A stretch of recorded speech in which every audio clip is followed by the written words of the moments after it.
ಯಾಕೆಂದರೆ ಸಂಜು ಮತ್ತು ಗೀತಾ ಥರ ಪಾರ್ಟ್ 2 ಪಾರ್ಟ್ 1 ಅಲ್ಲ ಇದು. ಇದೇ ಸಬ್ಜೆಕ್ಟ್ ಬೇರೆ, ಅದೇ ಸಬ್ಜೆಕ್ಟ್ ಬೇರೆ. ಕತೆ ಮಾತ್ರ ತುಂಬ ಅದ್ಭುತವಾಗಿದೆ. ಮತ್ತು ಸ್ವಿಟ್ಜರ್ಲ್ಯಾಂಡ್ ಅಂತೂ ನಾವು ತುಂಬ ಚೆನ್ನಾಗಿ ತೋರಿಸಿದ್ದಾರೆ ಈ ಸಿನಿಮಾದಲ್ಲಿ. ಮತ್ತೊಂದು ಸಲ ಬಂದು ನಾನು ಖಂಡಿತ ನೋಡ್ತೀನಿ.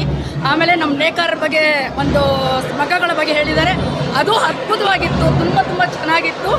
ಸೂಪರ್ ಡೂಪರ್ 100 ದಿವಸ ಖಂಡಿತ ಓಡುತ್ತೆ ಅಂತ ನನ್ನ ಅನಿಸಿಕೆ. ಮತ್ತು ನಾನು ಮತ್ತೆ ಸಿನಿಮಾ ಬಂದು ನೋಡ್ತೀನಿ, ಯಾಕೆಂದರೆ ಅಷ್ಟು ಚೆನ್ನಾಗಿದೆ. ಎಲ್ಲರೂ ಕರ್ನಾಟಕದ ಪ್ರೇಕ್ಷಕರು, ಕನ್ನಡದ ಸಿನಿ ಪ್ರೇಮಿಗಳು ಖಂಡಿತ ಈ ಸಿನಿಮಾ ಬಂದು ನೋಡಲಿ ಅಂತ ಹಾರೈಸ್ತೀನಿ. ಸೊ ಆಲ್ ದ ಬೆಸ್ಟ್ ಎಲ್ಲರಿಗೂ. Thank you sir.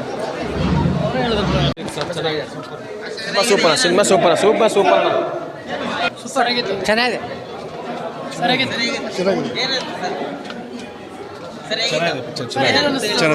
Love story ಚೆನ್ನಾಗಿದೆ. ಸೂಪರ್. ಏನು ಇಷ್ಟ ಆಯ್ತು ಸರ್? ಚೆನ್ನಾಗಿದೆ ಮೂವಿ. ಸೂಪರ್.